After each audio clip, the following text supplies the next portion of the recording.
वो hi this side Sanjeet. पिछली video में मैंने आपको बहुत कुछ बता दिया। अब स्टार्ट करते हैं कि रियलिटी में कौन वो बंदा है जो म्यूचुअल फंड में इन्वेस्ट कर सकता है।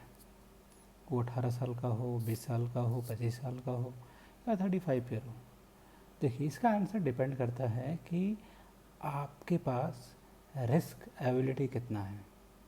आप अगर अर्ली एज में हैं, अगर आप 18 ईयर वाले हैं, तो मैं आपको बोलूँगा कि आप इक्विटी में ज़्यादा पोर्शन तक इन्वेस्ट कर सकते हैं।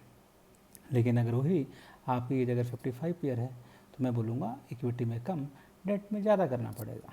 अब सवाल है इक्विटी क्या होता है। तो इक्विटी जो होता है मार्केट से रिलेटेड होता है, मतलब जिनके शेयर की वैल्यू ऊपर नीचे बढ़ सकती है टाइम टू टाइम। तो डेट क्या होता है, तो जो बॉन्ड इशू होता है, जो सर्टिफिकेट वगैरह होते हैं, उनको बोलते हैं what we call debt fund. तो अब सवाल ये है कि अगर मान लीजिए मेरा एज 18 का हूँ मैं, तो मुझे कौन सा फ़ंड ज़्यादा होना पड़ेगा, कौन सा फ़ंड मेरे लिए बेस्ट होगा। तो उसका आंसर बड़ा सिंपल है, क्योंकि मैं अर्ली एज वाला हूँ, मैं जल्दी स्टार्ट कर रहा हूँ, मेरे को कंपाउंडिंग का बेनिफिट होगा, मैं रिस्क अवेलेबिलिटी को अडॉप्ट कर सकता हूँ, तो I will go for the equity वाला। अब इक्विटी में क्या होगा, इनमें जो थोड़ा सा रिस्क ज़्यादा है तो बेनिफिट भी ज़्यादा है, कंपाउंडिंग के इफेक्ट ज़्यादा होंगे, आपके पैसे ग्रो जल्दी होंगे। डेट में क्या है, आपको डेट में कभी कभी ऐसा भी होगा, जितना आपको बैंक इंटरेस्ट देता है उतना डेट कंपनी भी आपको देगी। तो आप बोलोगे हम डेट में क्यों जाएं, इससे अच्छा तो डेट बैंक ही है। लेकिन एक अलग है, जब आप पे करेंगे टैक्स वगैरह, तो टैक्सेशन का थोड़ा सा इशू होता है। तो टैक्सेशन वाले पैसे इसमें जो है आप सेव कर सकते हैं, टैक्स वाले पैसे थोड़े से सेव कर सकते हैं डेट वाले में। अब आते हैं कि मान लीजिए कि कितने टाइप्स के फंड हो गए। तो फंड नंबर 1 क्या होगा, इक्विटी वाला, जो कि टोटली जो रिलेटेड है मार्केट से। दूसरे हो गया डेट, मतलब टोटली डिपेंड करता है कि आप कंजर्वेटिव इन्वेस्टर हैं, मतलब आपको अपना प्रिंसिपल वैल्यू खोना नहीं है, अपने पास रखना है। और जो तीसरा होता है, जो बड़ा इंपॉर्टेंट होता है, उसको बोलते हैं हाइब्रिड। तो it will be going to be the mixture of both equity as well as the debt. अब जैसे मान लीजिए, ये तो आपके अकॉर्डिंग सबके प्रोज हैं, सबके कॉन्स हैं। अगर आप अर्ली वाले हैं तो आप जल्दी इन्वेस्ट करेंगे, जैसा मैंने आपको बोला। लेकिन आपकी एज अगर 30 ईयर वाले हैं, 35 हैं, 40 हैं, तो आपको क्या करना चाहिए। In that sense you just have to invest in equal proportion. आप अपना फाइनेंशियल एडवाइज़र से बात कीजिए, आप उनसे थोड़ा सा मदद ले लीजिए कि मेरा एज ये है, और आपको पता है फाइनेंशियल जो होता है गोल से रिलेटेड होता है।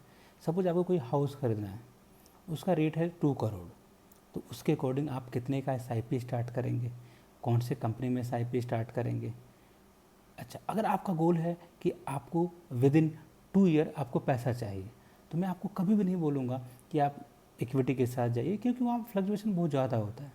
तो आपको जाना पड़ेगा डेट के साथ। अगर आपका जो टाइम पीरियड है अगर मोर देन 5 ईयर है, तो मैं आपको आंख बंद करके बोलूँगा। और आपकी एज उसमें अगर 25 ईयर है, तो सोने पे सुहागा, मैं आपको बोलूँगा कि आप आराम से इक्विटी में जाइए।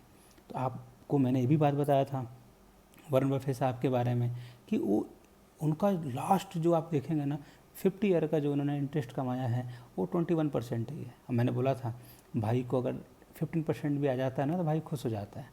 तो भूलने का मतलब क्या है कि आपके पास डिसिप्लिन वाला अप्रोच होना बड़ा ज़रूरी है। और मैं आपको बता दूं पर्सनली कि देखो, अगर आपका एज कम है, अगर आप स्टूडेंट हो, 18 है, 20 ईयर है, तो आपके पास जो पॉकेट मनी भी जो आपको मिलता है, अगर आप 1000 से भी इन्वेस्ट करोगे, तो मैंने बताया भी ये भी पिछली वीडियो में कि आप 1000 से 80,000 तक भी आप प्रॉफिट कमा सकते हो। किसी बंदे ने 1000 रुपये लगाया और उसने उस 1000 का उसने 80,000 पे बेचा, उसने सेल किया, वो भी एक लड़का है। तो बोलने का मतलब क्या है, आप जल्दी आएंगे मार्केट में, जल्दी सीखेंगे, कंपाउंडिंग जल्दी होगा।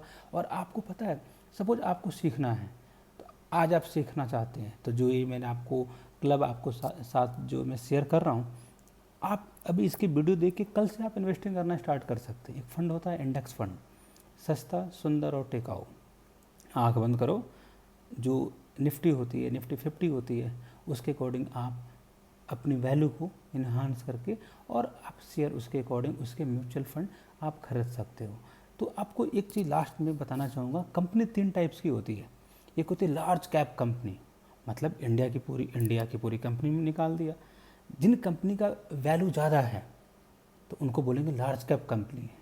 तो जो टॉप जो 100 कंपनियाँ होती है इंडिया में उसको बोलते हैं लार्ज कैप कंपनी है वो। और जो अगला जो कंपनी है जिनकी वैल्यू, जो कंपनियों का नाम 100 से 250 के बीच में आता है उसको बोलते हैं मिड कैप कंपनी। और उसके नीचे जो आते हैं मोर देन 250 के नीचे वाले स्मॉल कैप। तो अगर आपको ज़्यादा टाइम तक अगर आपको इन्वेस्ट करना है तो मैं बोलूँगा always go for the large cap. Thank you so much, will see in the next video.